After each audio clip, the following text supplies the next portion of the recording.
Salam, Bapak Ibu, saudara-saudara kasih Tuhan. Kita akan meneruskan pelajaran kita, yaitu buah-buah Roh Kudus yang 9.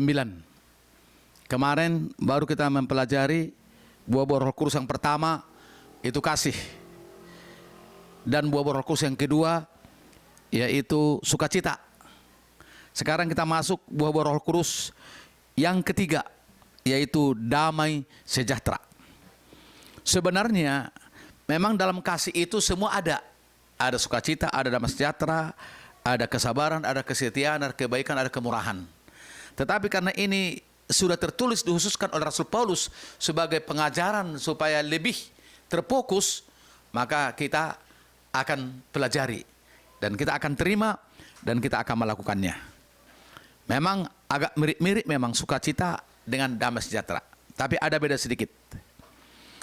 Damai sejahtera ini yang disebut oleh damai sejahtera di dalam Alkitab, yaitu roh, jiwa, dan tubuh kita berdamai. Berdamai. Jadi seringkali kita dengar, seringkali antara roh kita dengan jiwa kita berlawanan.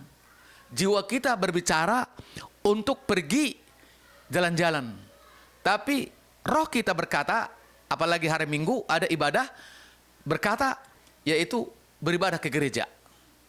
Itulah sebabnya maka Tuhan Yesus berkata di dalam doanya di Taman Getsemani, roh kita itu kuat, tetapi tubuh lemah. Jadi jiwa kita dengan tubuh kita seringkali satu, lemah. Maunya kedagingan. Ada ulang tahun teman hari Minggu, maunya kita ke sana makan-makan dengan pikiran kita, ke sana bebas ngobrol-ngobrol segala apa macam-macam pergaulan di dunia. Tetapi sementara roh kita kuat, artinya kuat dekat dengan Tuhan, maunya mau mendengar suara Roh Kudus, firman Allah, yaitu ke gereja. Jadi itulah sebabnya maka Rasul Paulus menerangkan ini, yaitu roh, jiwa, dan tubuh harus sempurna, harus dikuduskan. Itu kata firman Allah dalam 1 Tesalonika pasal 5 ayat 23. Roh, jiwa, dan tubuh kita harus dikuduskan. Roh kita dikuduskan oleh Roh Kudus. Tubuh kita dikuduskan oleh darah, karena darah Yesus keluar dari tubuhnya di kayu salib. Jiwa kita, pikiran kita, ucapan kita dikuduskan oleh perkataan Yesus, itu firman Allah. Maka roh dikuduskan oleh Roh Kudus, jiwa dikuduskan oleh firman Allah, darah, tubuh yang suka nakal, mencuri, memukul, membunuh dikuduskan oleh darah Yesus. Maka roh, jiwa, dan tubuh kita dikuduskan oleh Roh Kudus, oleh firman Allah, oleh darah Yesus. Baru damai sejahtera yang sempurna itu mengalir di dalam hidup kita. Itulah sebabnya maka Tuhan Yesus berkata begini dalam Injil Yohanes 14 ayat 27. Tetapi penghibur, yaitu Roh Kudus, yang akan diutus oleh Bapa dalam namaku, dialah yang akan mengajarkan segala sesuatu kepadamu dan akan mengingatkan kamu akan semua yang telah kukatakan kepadamu. Ayat 27. Damai sejahtera kutinggalkan bagimu, damai sejahteraku kuberikan kepadamu, dan apa yang kuberikan tidak seperti yang diberikan oleh dunia. Tidak seperti yang diberikan oleh dunia kepadamu. Janganlah gelisah dan gentar hatimu. Jadi damai sejahtera yang diberikan oleh Yesus tidak sama yang diberikan oleh dunia. Apa yang diberikan oleh dunia? Duit banyak, dolar banyak, rupiah banyak, rumah banyak, mobil banyak. Itu yang diberikan oleh dunia, yang ada dalam dunia, dan itu bersifat sementara. Itu memang perlu, tapi soal kedua, ketiga.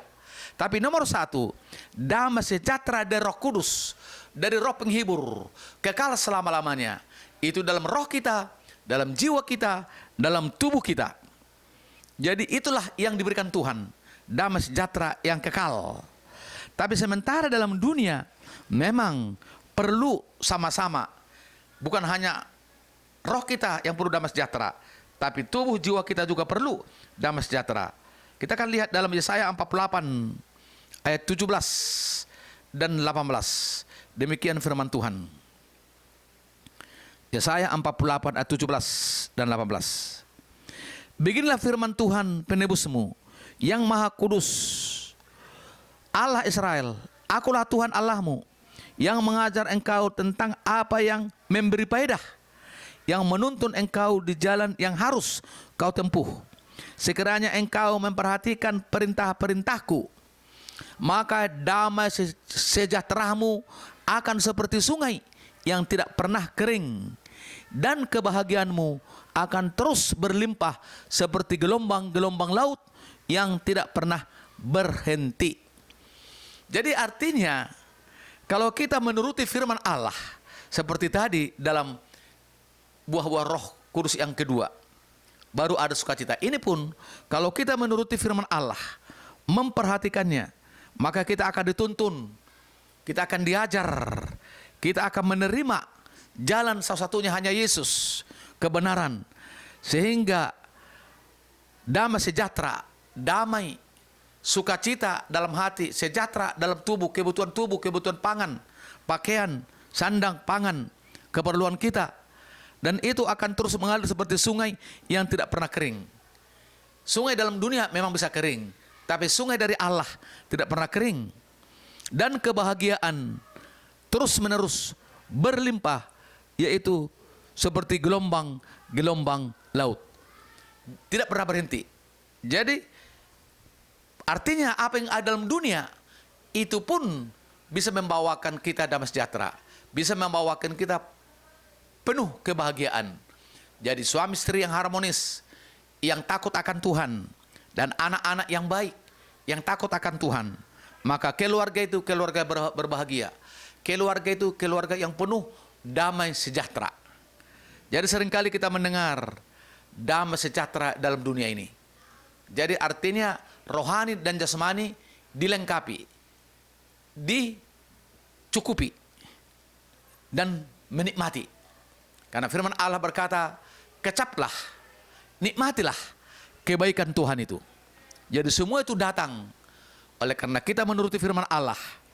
Maka janji Tuhan, damai sejahtera itu akan turun kepada pribadi kita, kepada keluarga kita, kepada anak-anak kita, bahkan kepada teman-teman yang lain. Jadi sebab itulah Bapak Ibu, saudara-saudara kasih dalam Tuhan, mari kembali sumbernya. Kalau kita takut akan Tuhan, melakukan segala perintah Tuhan, maka damai sejahtera itu akan terus mengalir dengan kebahagiaan itu di dalam pribadi maupun keluarga kita. Terpujilah nama Tuhan Yesus dari kekal sampai kekal. Haleluya. Amin.